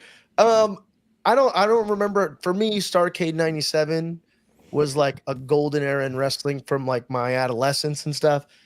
I have a recorded You little stinger. Look, let me tell you, I was so invested in that storyline. Me too. And they did acknowledge it. They're like, the crowd did not react poorly to that whole ending. It was afterwards. It was like the fallout of the internet wrestling community that shit all over it. Which was so in its infancy that like it shouldn't even have been a thing. Like, just say Meltzer if you want to say Meltzer. Like, stop for it. sure. As a kid, I got it. I got what they were doing. I'm like, oh no, Sting got screwed over because Nick Patrick had been the NWO referee for so long that, of course, Bret Hart, who just got screwed over by the WWE, is coming to save the day. Yeah, I got that all processed for me. Yeah, dude, I was 17 and I got it. Like, this was not a So I don't understand why that 16, is such a weird point of contention amongst fans still. Could it have been better? Yeah, definitely. The stuff that happened after it, though, I fucking loved every bit of it. Fucking Sting saying his words again, fucking pushing JJ Dillon with the bat. They used to fucking, I feel like history or WWE history has painted that storyline to have been so awful, but they kind of acknowledged Eric. It was phenomenal. It was fucking great. Okay, and I'm not. It was great. What 1,000,000%. The problem is, and I'll be the WWE apologist here. Shocker. Pumps, I don't know. Or Pablo, have you been to the South? Yeah. I've never watched WCW, so this was all new to me. When that pay-per-view was so important, when I was 17, right? You were 17. I was 16. I was 17, and my cousin Chris was fucking 12, and I was visiting them in fucking Utah, and I had to talk his mom into getting that pay-per-view. I had to watch it. It wasn't like an option. Like, I was ready to give her my allowance to watch. We need to watch this show. I was about to give her my residuals from RoboCop 2. Yeah, right. Yeah, right. Exactly. All the money you made selling Nuke that summer. I totally agree. My only problem with it, and I agree with you guys, it was so important. It was awesome. Like, in the moment, nostalgia, I'm all fucking in. If you go back and watch those following Nitros and things like that, like as a whole, it's pretty fucking mid. And it's also not as cool. Because You go back and watch Raws after, you know, fucking Big Austin fucking title matches, you know, when he won the belt around the same time in 98. Those hold up. The old WCW show, they just don't hold up. They hold up for nostalgia reasons, but that's it. I don't know. They definitely did not keep that storyline going as strong as they should have. But slowly, like shortly after, because they stripped Sting of the title, and they kind of got back to Hogan and Sting again. But like that was the first time Sting at Super Brawl the next month at Super Brawl, nobody cared. I cared. I fucking cared, man. Sting spoke his first words, pushed JJ Dillon with a bat.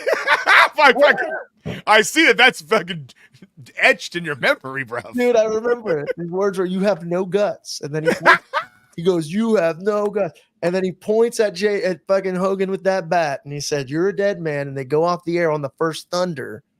That was epic. And then, but after Super Brawl, yeah, there was a bit of a decline. I will agree with that. But that short month after, it was still like the hype was still there. Pumps, what did you think of the documentary? Because you're the most curmudgeon of all of us. I love that Kevin Sullivan is in it. Yeah, because he has absolutely nothing. No skin in the game. No. Yep. No. You can probably. Do you want to watch? Do you want to watch the second episode? Yeah, I mean, I'll watch it because I do want to see what Conan's gonna say, because that's like, we know, like, and Nash don't pull no punches either. No, But everybody know, like, Nash was there for the money. Like, who doesn't know that? That's true. Nash will defend, like, his booking choices, and yes, they'll talk about the finger poke of doom, and okay, fantastic, we've heard that. But I want to hear from Conan. I want to hear from get Van Hammer. I don't know if he's alive, but see what he's doing. Because guess what? When the NWO was on top, there was a whole lot of Van Hammers cashing those 6-figure checks that nobody gave a shit about because the NWO was on top. Let's talk to those guys, because I want somebody to just be like, I don't give a shit. We were on the best show. Right. My favorite Van Hammer story from listening to podcasts is that when he like got signed, I guess he went into the locker room. Yeah. And he said, oh, thank God. Yeah. He had never had like a fucking real match. And he was like, I'm here to save this company or some shit. Yeah. And Arn Anderson was just like, all right, buddy. Okay. Didn't he just become a member of like Raven's Flock there? And yeah. Yeah. He was. Yes, he was with Raven's Flock because I was all in on Raven's Flock. I thought they were great. Then he was totally he was like a tie-dye guy. Peace and love. He had a short stint with Mike Awesome. The fact that he was cashing 6-figure checks is for years is a travesty. No, but look, who? Van Hammer. Oh, I thought you were going to shit talk Mike Awesome, and that was it. They had the money for Fat Chick Thriller, Mike Awesome. Damn straight. Oh, hey! I fucked with the Fat Chick Thriller, Mike Awesome. No, dude, who was the fucking above average Mike Sanders? Oh yeah. I fucked with that guy. That gang that he had, the Natural Born Thrillers or whatever the fuck. Yeah, Mark. It was like him and Shane Douglas. Like like that shit was cool. Yeah, it was. It was really freaking. No, look, this is what, and I hope they do this with the documentary, because everything that everybody acts like, okay, WWF did start winning the ratings war, but that wasn't saying that from that moment on, WCW's TV product went to shit. They still had a lot of really great stuff. Yeah. Okay. They still had a lot of really great stuff that went to WCW. Great. I just want you use the word great. Yeah. Yeah. Great. Okay. And I will look, I'll still throw out the stuff that people shit on, later on the Chris Kanyon doing the DDP impression. But for a minute there was a group that was DDP, Chris Kanyon, and Bam Bam Bigelow that were called the Jersey Triad. I like I fuck with the Jersey Triad. Fucking Barry Windham, Kurt Hennig being the fucking Barry Windham was a West golf. Texas Rednecks. West Texas Redneck. Dude, the Filthy Animals run that Kidman and Rey Mysterio and Conan had. Huge erection that got you going. No, that stable was good too. Lash LaRue, Louisiana's. Yeah, baby. Pablo, have you been to the South? Yeah, dude. WCW still. I knew we'd get. Listen, we need to talk late 90s WCW every week to keep pumps awake. Hugh Morris, Kylene Buck as Major Guns. Yeah, absolutely. Stop it. The Wall. Okay. Stop it. The Wall and Berlin. GI Bro. That's GI Bro. Not once but twice. Yeah. All right. Come on. All right. How about come on? There's some good shit. What is this, Missy Hyatt? Have you not heard this story? Jim Ross and Missy Hyatt hooked up? Yes. Good. Apparently, after Jim Ross's wife died. Oh, come on. I'm dead serious. So sad. After Jim Ross's precious Jan, I listened to the Jim Ross podcast. Shout out to fucking JR, good old JR. Precious Did JR Jan. Cry during sex? 1,000,000%. Listen, I've asked for a slobber knocker or two. He did not fuck Missy Hyatt. He made love to Missy Hyatt. I can't take this picture seriously because her foot's upside down. Maybe he fucking threw in the figure 4, dog. Her foot is upside down. Yeah, fucking ankle lock. Stone Cold. Stone Cold. So apparently, after Jim Ross's wife died, him and Missy Hyatt started to date, and Missy Hyatt came out and said that I rocked Jim's world, and he rocked my world. Good for him. Fantastic. He's Boomer probably a Sooner. very giving lover, I imagine. Jim Fucking Ross. Pier 6 brawl. Oh God. Yeah, Boomer Sooner. Gave her a good old fashioned slobber knocker. Okay, I think I have one more here before we fucking gets to going. Wait, no, we have Bumps. your comments, dude. Yeah, we still got to do comments. I know. And we Okay, are at 2 minutes to midnight. I know. I'm sorry, Pumps.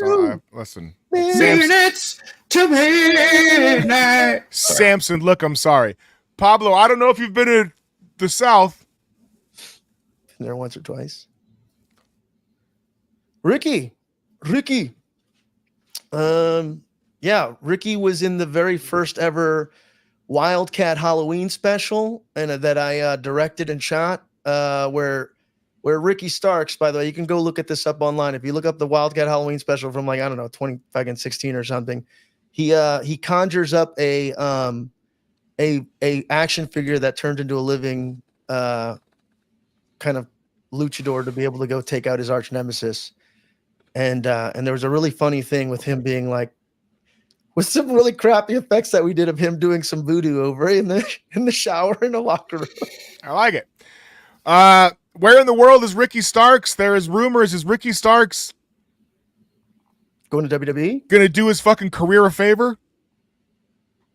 Well, he's And best friend with the world heavyweight champion, so Yeah, he was at Mania, right? In a box?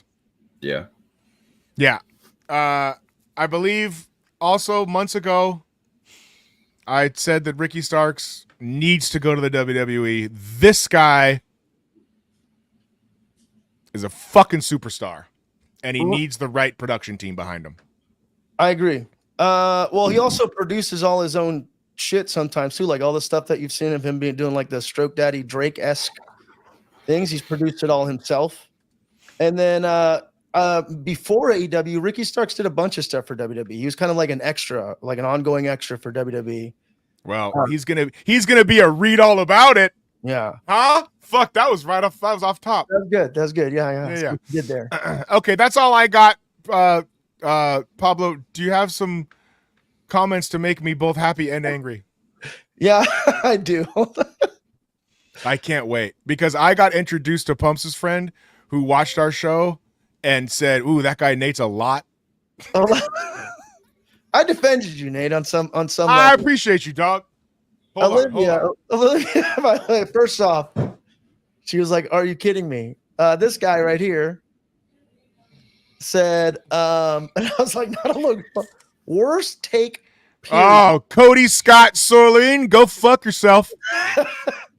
We need to lock up podcast mics and make them 100 times more expensive. Buddy, let me tell you what. That's a fucking hilarious comment. I like it. You might be the abdominal stretch commenter of the week. Somebody bro spitting facts. Dalton knows what's up. Dalton, you're on my shit list. Somebody rage bait. That's facts. Wizards in 4. I don't even know if that's NBA or Dungeons and Dragons. He is 100% correct. Logan Paul is the better wrestler. That guy couldn't find his ass with both fucking hands. Get out of here.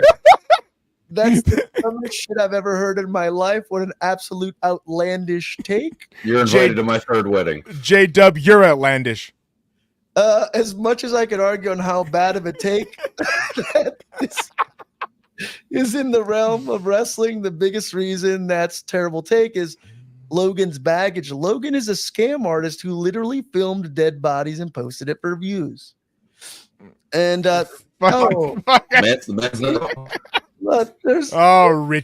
Richie, that's fucking.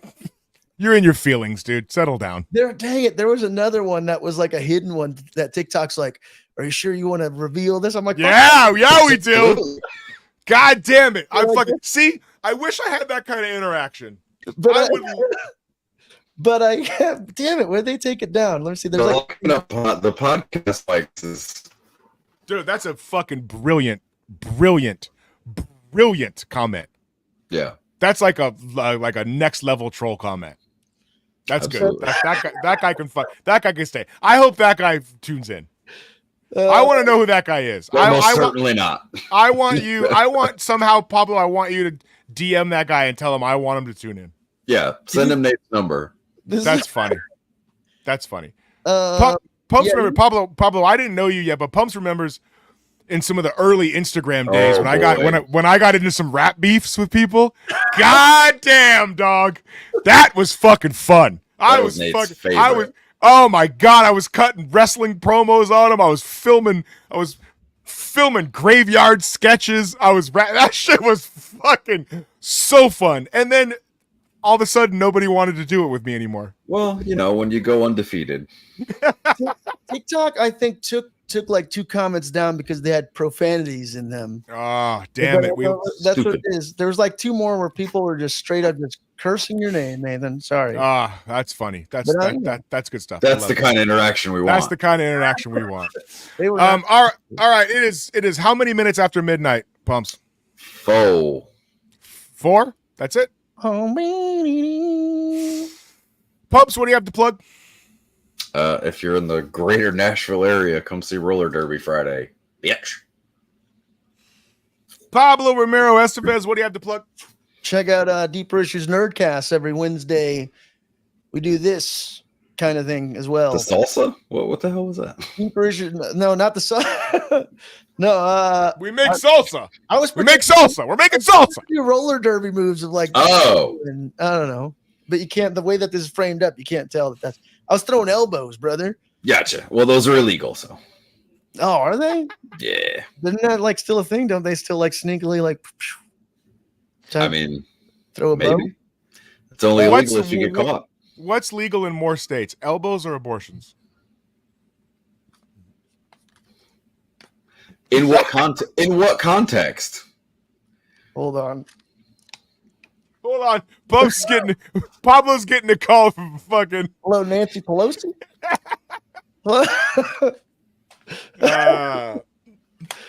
Sorry, continue, Pablo. Yeah, no, Deep Nerdcast. Check us out. We stream, talk stuff. I have a really cool interview about to drop with Patrick Horvath, Eisner-nominated Patrick Horvath, from a little book that everybody should read called Beneath the Trees Where Nobody Sees, which is Dexter in the world of Richard Scarry, which is fucking crazy and awesome. So I have that dropping. And then I ate a bunch of food at WonderCon. Well, all right. And I'm gonna come on. Hamana. Pablo and I are gonna talk about more than just wrestling, guys. I really just want to talk to him about Hamilton, really, because I have a feeling that Nathan's got Hamilton hot takes. All the hot takes. My name is Nathan. My name is Nathan Askill. I will be in Boyle Heights next week. I'll be opening for Mohammad Vince McMahon. Yeah, I do music and stuff. Search me on all the things. And more importantly, watch wrestling. Meh. And be nice to each other. Well, do that. Fair enough. Sweet. Shit, I always forget where the camera is. You little stinger. Yeah, me too. Dominic Mysterio